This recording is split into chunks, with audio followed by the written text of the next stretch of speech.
Hey guys, welcome back to my channel. Please don't forget to subscribe, hit that notification bell so that you're first to get my videos.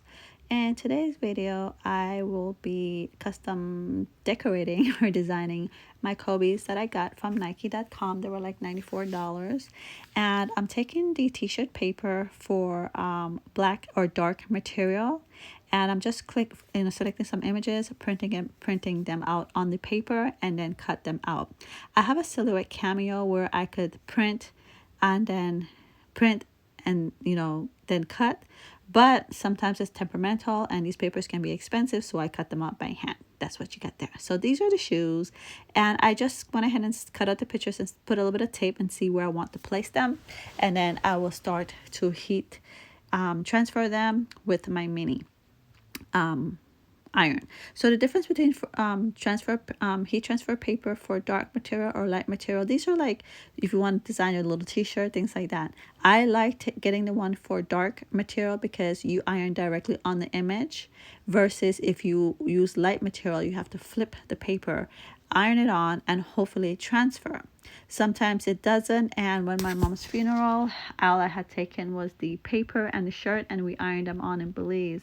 And a lot of them, it was white shirt, and so I designed the image for my mom, and family members wore the shirt, and it didn't transfer, so a lot of shirts were ruined.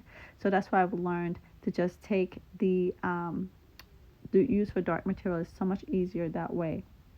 So anyways, I'm just going around putting the images where I want them to be, and some of the transfer paper have like already cut in the back, but you have smaller image. Sometimes it's hard for it when you cut the smaller image, that it's hard to find a groove in the back. Sometimes you just miss that groove, so you have to take a little sharp object and just kind of flick the paper till it peels off. So I'm just having fun. So guess what? I've done the Kobe's for my husband. Then his friend saw one. He wanted one, so I did it for him. And then his uncle want one, but he hasn't bought the shoe yet for me to do it. And so I said, well, it's hard to find Kobe's out there. I'm shocked these are going for the price that they are. But anyways, I end up getting my size. I think they're 6.5 at Nike.com. And I've gotten, I think, the ones from Dix.com. And so, hey guys, if you haven't done so by now, can you please take this time to subscribe? Thank you. So yeah, so I didn't know what I wanted to do, but I knew I wanted a lot of bling and a lot of glitter, a lot of rhinestones, a lot of glitter. So yeah, but make sure you guys clean your surface. The leather part of it, there's it's either with alcohol or acetone, and I got my cleaner from Angelus Direct. I did that off air by chance, and then it's better to unlace your shoes before you start working with them. I eventually did it towards the end when I start doing the rhinestone.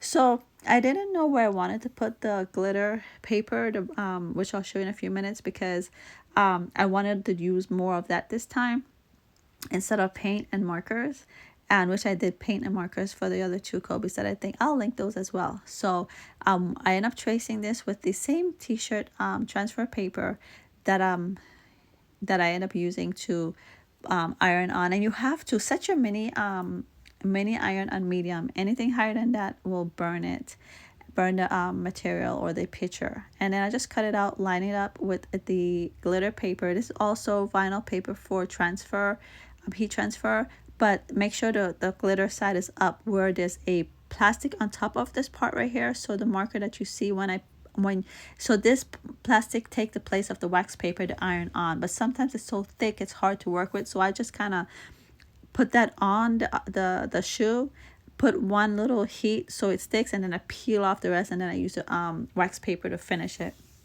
It's more pliable, it's easier to work with that way.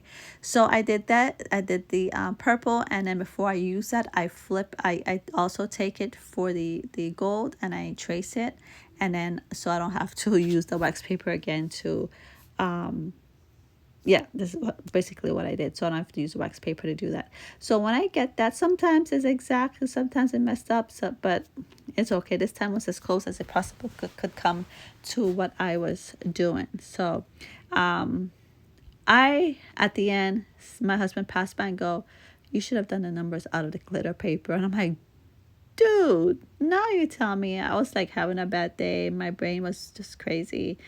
So I wasn't even processing. But now that I look back, I'm like, the two should have been like in like, oh, I have a pretty glitter black paper, vinyl paper, and the 24 and the 8 should have been in gold and one in purple, you know. But I could still go back and trace it the size. I mean, cut it out the same size, but I didn't want to, you know.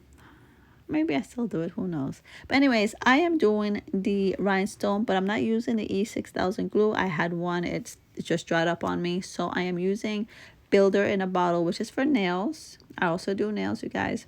Builder in a bottle, and make sure your surface is clean again. And then you just put that on. And that's my little gelish LED tabletop lamp. It's so portable and it's so cute. So what I do, I cure it with that lamp, and then when I'm finished, I took my because this is very strong too, but just in case, I use my table lamp. I used that just to do a final 30 seconds cure. I'm using oil in Builder in a Bottle, like I said. It's finishing up, so that's why people are like, why are you wasting it on shoes? Well, it's finishing up. I can't even build a nail. I use it mainly to put on rhinestone on my nails or things like that. Even so, I have to like turn it upside down and let it go to the top before I could even use it. So this is another good product to building nails, and if you don't want to use acrylic, by the way. So there it is. I love it. It's a very good product. And so we'll just be doing that for the side of the shoes, and there, I'm done. And I also did the back, the little logo, and I'm putting on the shoelace, and there you have it, you guys. Let me know what you think. It does glitter, even though I'm using a little glitter app. It does glitter like that. Sparkle is really nice. It's cute. I like it. And I wish I would have put more glitter in the back, but it was hard to trace over the logo. It wasn't precise, and you could see a lot of the white. So I just ended up doing the rhinestone. Anyways, guys, what do you think? Should I go back and do the 2, the 8, and the 24 with the vinyl glitter paper?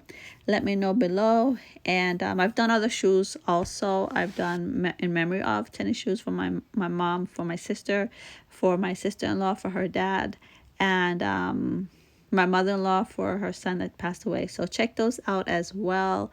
And I do different things because this is my life on the hill. Guess what I do? This is just my life on the hill. I do crafting and nails, and I don't really cook. You go to my sister to be a pantry show for that, but I follow a lot of her recipe and I do it. If not, my mom taught me some. My husband taught me a lot too. So anyways, guys, thanks for watching. Please don't leave without subscribing, and you have a wonderful day and take care of yourself. I love you guys. Be safe.